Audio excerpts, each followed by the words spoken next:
So people ask me far too often, hey STIX, is this MMO good? What do you think of that MMO, etc, etc. So today I am going to be doing an MMORPG tier list video. This is the first video of this kind I have done. I've seen plenty of tier videos like this all over YouTube, and I think now is the perfect opportunity for me to get one out there. Quick shout out to our patrons over on Patreon. This allows you to directly support us if you're interested. Every patron will have their name appear at the beginning of every single YouTube video, and you'll be immortalized in the MMO genre forever. Now, we are going to be tackling this alphabetically, beginning with Ion. Ion used to be a fantastic quality MMO. It had some of the best quality PvP, it had aerial combat, large open worlds, tons of PvE content to do, fantastic graphical style. Yet after playing it recently, unfortunately, the game has become an absolute autoplay mess. So much so that I would put it probably at the D category due to just how poor of an experience I had recently. Next up, we have Albion Online. This is a game that I have really not dedicated that much time to. It's a sandbox world that provides limitless freedom, yet at the same time, it's also kind of a top-down isometric MMO that has way too much emphasis on crafting. So with this in mind, with me not really being that big a fan of top-down isometric MMOs, with me not really liking crafting at all, and me preferring to have more of a linear type of progression, I would probably put it at C. Now, before we go any further, I'm gonna go ahead here and note, you might disagree with these. This is my personal tier list. If you want to make your own, I'll have a link to this list that I created in the description below. You can go ahead and you can do it yourself. You can make your own video and DM me, tag me, and I'll go ahead and take a look at yours as well. Next up, we have Black Desert Online. Black Desert has some of the best combat, some of the best graphics, one of the best character creators, a large, extensive world. There's really nothing about Black Desert that's necessarily inhibiting it from being one of the best MMOs, except for its business model, how they go about handling pay to win and pay to advance, which is why I'll go ahead here and put it at A. Next up is Bless Unleashed. Honestly, despite how much I hate NeoWiz as a company, I'll admit, Bless Unleashed was not a bad game. It had a great looking world, it had decent combat, it had a lot to it, it had incredible world bosses, honestly. And you know what, admittedly, at the end of the day, I would say this is a B tier quality MMO, at least on PC. Next up, we have Blade and Soul. I used to love Blade and Soul, but I feel like they've just condensed so much of it lately that it's almost unrecognizable as an MMO. Yeah, it still looks great graphically, it still has some good combat, it still has some pretty unique classes. I've always hated the PvP in this game. It's an absolutely atrocious experience. The narrative is really good though, and honestly, the dungeons, the raid, there are a lot of positive aspects about Blade and Soul that I really think excel and are far better than how other MMOs handle it, which is why I will also put it in the B tier. Next, we have DC Universe Online. DC Universe Online has quite an extensive amount of character identity, so much so that more than anything else, this game allows for you to create a character with the craziest set of abilities that you will probably find in an MMO. Yeah, it looks dated. Yeah, its combat isn't that great. Yeah, its world isn't really all that large. Yeah, it kind of gets repetitious after a period of time. But at the same time, this is honestly probably a C tier quality MMO in my opinion. Then we have Dungeon Fighter Online. This is an anime MMO that I have played every year for probably the last 6 years now. It has what is arguably some of the best action combat in the anime genre, some of the flashiest, craziest action combat in the entire genre overall. It's a hub MMO, so it doesn't have like an open world for you to freely and openly explore, but at the same time, this game is just leagues and leagues above almost any other hub MMO, any other anime MMO out there. And with its narrative, with the sheer amount of content that is present in this game, I would be crazy to not put it in the B tier. Now, Dragon Nest, I've played probably 20-30 hours of in the last 6 months, despite people saying that it was the best PvP MMO, the best action MMO they'd ever played. Admittedly, I think that it is a decent game, but I wouldn't really say it's really above average. Yeah, the game has some pretty solid action combat, especially for an MMO. I didn't get to participate in the PvP myself, regardless of when I queued for PvP. It just seemed dead at all times, I guess, unless you enter with pre-mades. It looks a little bit dated, and the narrative is just extensive, so much so that I ended up skipping like 95% of it because it just dragged on and on. Now, I would say that Dragon S is probably a C tier quality MMO, so somewhere around average in the middle. Then we have L-Sword. L-Sword is kind of like Dungeon Fighter Online, but not as good looking, not as good playing, with not as interesting, with not as unique of an aesthetic. It's a little more open, I think, yet at the end of the day, still really doesn't feel like it's any better than the majority of the MMOs in this list. So I'd put it at a C tier because I feel like it's kind of similar in terms of quality to Dragon Nest. Next we have Albion.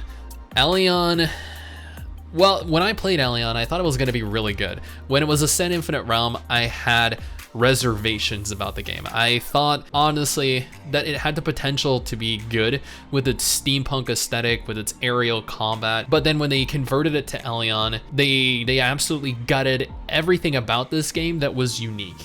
So putting it in the E tier is, I feel like, an accurate representation of what this game is. Almost one of the worst quality MMOs that I've played in the last year. Its combat was basic, its graphics are Unreal Engine 3 power. This game is an atrocity, and it's no wonder there are only a couple hundred people playing this game to date. Next we have The Elder Scrolls Online. The Elder Scrolls Online has, admittedly, its graphical style's kind of crap. I know I'm gonna upset some of you guys for saying this, but I've always thought The Elder Scrolls Online kind of falls behind Guild Wars 2, Final Fantasy 14, like all the other big MMOs in terms of graphics and in terms of combat. But where The Elder Scrolls Online really excels is its story, is its world, is its content, is its customization. This game is easily A tier quality, purely off of how much of a high quality experience this game is and the content that this game offers. Then we have Flyff for fun.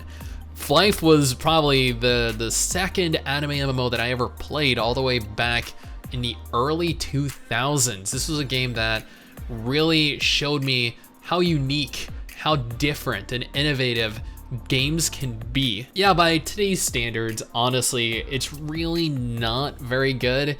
It's got very dated graphics, it's got very dated combat, it's filled with bots and people that have been playing this game for decades now, and a lack of content. Honestly, despite how good this MMO used to be at one point, I would say it is currently of a D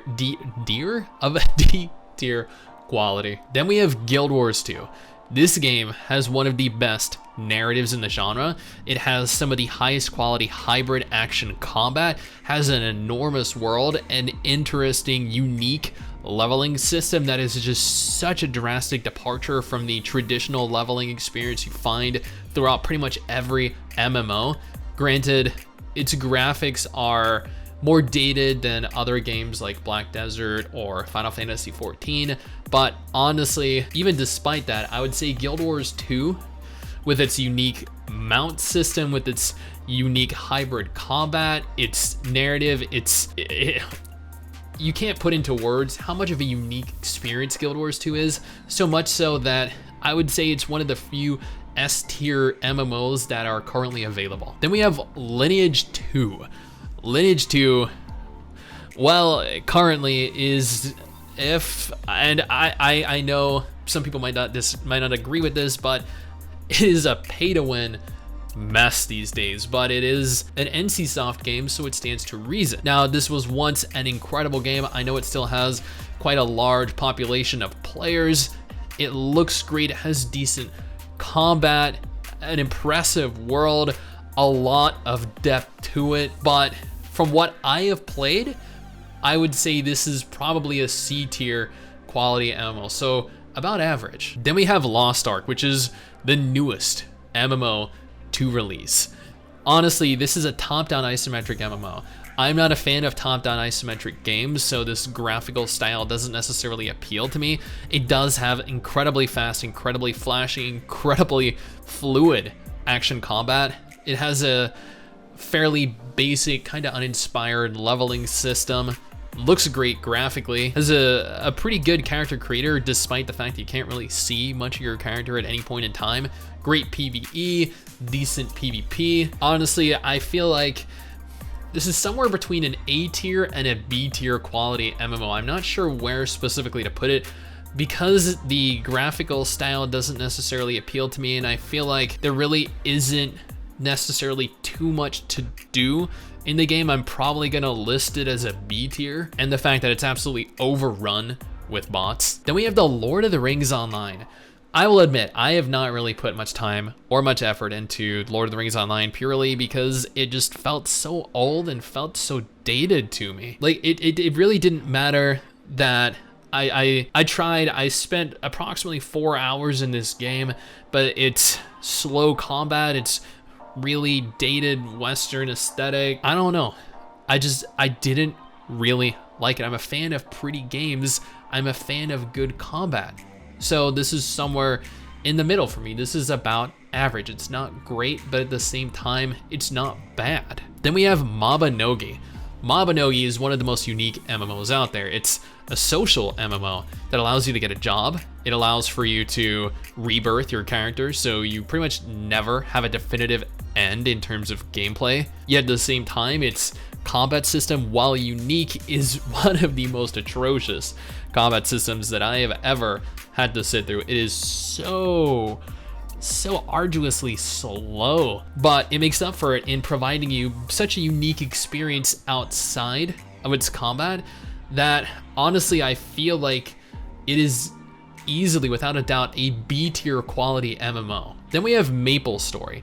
MapleStory is a horizontal side-scrolling MMO. There really aren't many of these available, and you know what, I'm gonna go right out here and say this is a B tier quality MMO easily. It has what is arguably one of the best, most hilarious narratives that you will find in an MMO. It does not take itself remotely seriously. There are just such a diverse selection of classes. It has really fast, really responsive, really reactive combat, and honestly, was so much better than MapleStory 2 and MapleStory M, so I understand why they shut down MapleStory 2 when they did. Next up, we have Neverwinter. Now, Neverwinter for me is honestly one of the more difficult MMOs that I've had the pleasure of playing. It looks decent enough, its combat is decent enough. I wouldn't really say, and I know the Hive leader is probably gonna disagree with me here, but I wouldn't really say it excels in either of those areas. It's a little more instance than I'd like. It's not completely instance, it's more segregated than anything, but they do have a hard limit on how many players you can see out in the world. Honestly, I would put this as a C tier MMO, not because I feel that it's average, but I feel that there are certain aspects of it that are inhibiting it from moving up a tier. Then we have New World. Honestly, I did not enjoy New World. It was not an MMO that I really invested too much time into because I just felt it to be so boring, so monotonous. I didn't think that the combat was great. I didn't think that the graphics were really great. I hated having to walk all the way around the world, how long it took to run back and forth between quest targets. It was just not at all a remotely enjoyable experience for me, so much so that I would put it as a D tier quality MMO. Then we have Pso2 New Genesis, which honestly, when it launched, was a hot mess. It really didn't have much in terms of content. Graphically, this is by far the best looking anime MMO available. The combat in this game is unparalleled for an anime title, but like I mentioned earlier, just because a game looks good and plays good doesn't inherently make it a good game. On the contrary, this game is actually, well, you know, admittedly I haven't played it recently, but when I did play it a few months ago, it did still suffer from a severe lack of content. Now I would therefore put this as a C tier MMO. If they can fix the issue of content, then I'm sure that would be bumped up to a B tier quality MMO. I know they have a large update that's coming in the very near future, but I still don't think that's enough to really warrant a transition from C to B tier. Then we have Revelation Online. You know what? I'm just gonna immediately put this down in the F tier quality because that game is shit. Then we have RuneScape, old school RuneScape, RuneScape 3. I haven't really invested all that much time into either. Honestly, I know that they're fairly large games, fairly content-rich games, games that allow for a lot of customization, a lot of freedom in how you play them. And I know there are certain content creators out there that are very large fans of RuneScape, like Josh, so I know I'm probably gonna offend a few people when I go ahead here and put this in the C tier quality MMO. Again, I do want to stress the fact, guys, that this game just does not appeal to me specifically. I'm not saying it's a bad game. I'm saying it's a game that I don't necessarily vibe with all that well. That just doesn't really appeal to me as a player. Next, we have Secret World Legends. This is honestly, you know what, is not a bad game. It is incredibly poorly optimized, but it's not a bad game. It has some decent quality combat and incredible voice cast. Like Stephen Bloom is cast in this game. It's set in the modern era, which is something that really isn't all too frequent in this genre. It has actually quite an insane narrative, has a lot of puzzle solving, a lot of exploration. Honestly, after converting to a free-to-play MMO and therefore appealing to a much larger audience, I don't know what happened that prevented this game from really taking off, because I feel like this is such a high quality game that it deserves to be in the B tier category without question. Then we have Skyforge. I've actually been streaming Skyforge recently, and this game just feels like it's throwing you into instance after instance and just having you mindlessly grind monsters. Yeah, the game, it looks good, it plays good, its action combat's pretty good. Graphically, the environments are actually still kind of stunning, but it just feels empty, it feels without purpose, and to me just really isn't something that I feel like is worth playing long term. Coupled with the fact that it's My Duck Games that published this game, it is riddled with pay to win. Therefore, D tier is where this ends up. Then next we have Swords of Legends Online. You know what, this is a game, I guess it really didn't appeal to many people. Western players aren't really all that big a fan of the whole like wuxia or shansha aesthetic. They think they are, and then they play it and they're like, nah. So while this game does look pretty good, and while its combat was a unique hybrid of tap, target, and action, and actually played pretty decently, its story, its translations, the dub of it in English, man, they were horrendous. And its PvP scene was dead. Like the game itself died overnight. Gameforge really did nothing in terms of advertising this game, and then coupled with the fact that the community is a toxic mess, really does not encourage players to play it. So much so that I would easily put this down there with Albion in terms of how bad of an MMO it is. Still not as bad as Revelation Online though. Then we have Riders of Icarus, an MMO published by Nexon. Well, they were published by Nexon, now they're published by Valve, who is equally as bad, if not worse, if that's possible. Riders of Icarus is one of the few MMOs that actually have a functional aerial combat system. And this is something that really isn't done. Like most MMOs allow for you to engage enemies on the ground.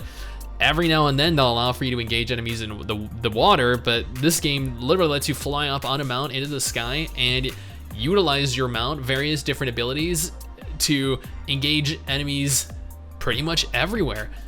That's something that I really feel allows for Riders of Icarus to stand out. You can capture different monsters, you can use those monsters as mounts, you can use those monsters in combat.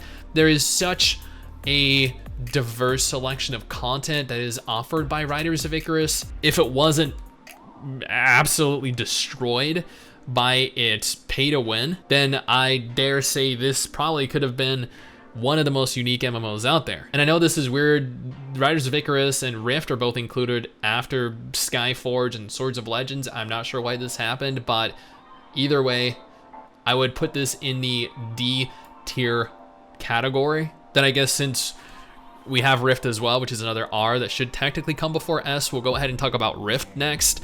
Rift, back when it was a pay-to-play game, was at the pinnacle of the genre. It had faction-based warfare, it had incredible graphics, it had an extensive talent system, had great quality combat, a great narrative. Everything about this game was leaps and bounds above all of its competition. And then they went free to play, and then they absolutely ruined it. We both Mrs. Six and I went back to it last year, and it was such a horrible experience. There was almost nothing about it that I would say was redeeming that would warrant actually playing it, so much so that I would say it is about as bad as Albion and Swords of Legends. Then we have Soul Worker, another hub MMO, an anime MMO that has fantastic quality combat, that looks fantastic, that is unfortunately a repetitious mess. It's something that you just grind and grind in, mindlessly doing the same dungeons over and over again. But while this is the case, it's still something that I've come back to every year because it's just such a fun game to play. And at the end of the day, when you're playing an MMO in the short term, you're looking for something that just offers you, that provides you a bit of fun in the short term while waiting for something else that's more fun or that you're anticipating to come out. So at the end of the day, I would definitely put this in the C tier category, unless you're looking to play it long term, in which case I'd probably drop it into the D tier category. Then we have Star Trek Online. Oh man, this is a game I really haven't played any of. I think a grand total of 2 hours I invested into this, and then I hopped aboard my ship, I teleported somewhere, I got lost, and then I couldn't figure out what to do from there. I got frustrated and then I quit. But what I do know is this game has an incredible voice cast, a pretty decent quality combat system, a lot of exploration options, a lot of customization in terms of your ship, your character, your outfit, everything. I need to jump back into this because if I can figure out what I did to ruin my first playthrough, I feel like this will be a lot more enjoyable of an experience, and it felt a lot higher quality than the typical kinds of games that I had played. So this is gonna fall into the C tier category. Then we have Star Wars: The Old Republic, which I'm gonna go ahead here and immediately put in the B tier category because this game, it looks decent enough, it plays decent enough, it has a lot of customization options, an enormous world, plural, and what is arguably one of, if not the most in-depth narratives in the genre. You can literally romance characters, you can kill characters, you can choose individual options that have a drastic impact on the story of your character. So much so that it actually incentivizes playing ults to play through the various different factions, the various different classes, and to see how each story can evolve separately and differently to one another. Now, I know Terra is technically shutting down, and that is one of the most depressing things I've heard all year, but this game had some of the best combat in the genre. I'm gonna drop it immediately into the C tier category because admittedly, outside of its combat, the game really wasn't that great. It looked pretty good graphically. I hated how everyone played Ellen and how there was this unspoken meta in terms of which classes would be accepted into groups. I hated how elitist the community was and how unfriendly they were towards new players. I didn't like how grindy the game had become, to the extent that I literally spent hours farming monsters out in the world with monsters, the BAMs, badass monsters in specific, or big ass monsters in specific, taking 10 to 15 minutes to kill individual. This was not at all a remotely enjoyable experience, so I understand why it's shutting down, but this game used to be incredible and still has one of the best action combat systems in the genre. I can't believe that Albion was the spiritual successor to this game. Then we have a new game, actually, Tower of Fantasy. This is a game that MRSSTIX and I spent the last month playing the beta for. It's a game that's launching this year, and we're both kind of excited about because honestly, it's a pretty decent game. Now I am going to put this into the C tier category because when I say that it's a good game, I mean it's a good game in comparison to its competition, other anime MMOs, not MMOs in general. Now, for an anime MMO, this game has some pretty good action combat. It has a very nice anime aesthetic. I know people often compare this to Genshin Impact, and I understand why. It shares a lot of unique similarities to Genshin Impact, but this is a full-fledged MMO. This is cross-platform compatible, and this actually feels like it was built for both PC and for mobile devices, as opposed to other cross-platform MMOs like Odin Valhalla Rising and Grand Saga that both feel like they were built for mobile and then ported on over to PC. Then we have Tree of Savior. This is a spiritual successor to Ragnarok Online. And I know what you're thinking, why didn't you put Ragnarok Online in the list? And that's because I'm playing through it right now, and I want to have a better gauge of how the game is before I necessarily go about rating it. Tree of Savior, on the other hand, stunning game, great combat, incredible looking abilities. I do not understand why this game is not more popular than it is. I say it is easily a B tier quality MMO. I'm not a fan of the top-down isometric perspective, but at the same time, I feel like in rare instances, it can be handled correctly and in a way that I can get behind and enjoy. And next we have Vindictus. And I immediately noticed this is missing the first 3 games that I uploaded into this list. So I went ahead and added Archage, Final Fantasy XIV, and World of Warcraft into this because I don't know how they were deleted, but Vindictus, great quality MMO. It looks incredible. It has some of the best action combat in the genre. I'm not kidding. This game has great quality character customization. Some of the outfits you get look insane. It is a hub MMO though, so there are a lot of restrictions in terms of exploration. You are forced to repeat a lot of content over and over. This is a massive grind, but it gets progressively more difficult, so much so that it actually turns out to be a pretty fun game. Now, I would love to put this in the B tier category, but there are just certain things that are preventing me from doing so. Then we have Archage. Archage could have been a phenomenal MMO. It has great quality combat. It has a lot of customization in terms of your character. It has great talent tree customization options, allowing you to build a class that no one else has. It has fantastic character creation, customization options, a large open world, fantastic open world PvP. This game could have been absolutely incredible, but how poorly it was handled has destroyed any potential the game has. So much so that I feel like a C tier category at best is where this game belongs. Now, for Final Fantasy XIV, you guys know it's immediately getting put into the S tier category. So is World of Warcraft, because they are both tab target MMOs. They are both great looking games. They both have fantastic business models. I am an advocate for pay to play MMOs. They both have fantastic PvE environments, raids, dungeons, open world content. These two games really excel at a lot of different aspects that other games just are incapable of competing with. I feel like one of the areas that World of Warcraft is better in, okay, 2 areas WoW's better in, is the raiding aspect and the combat.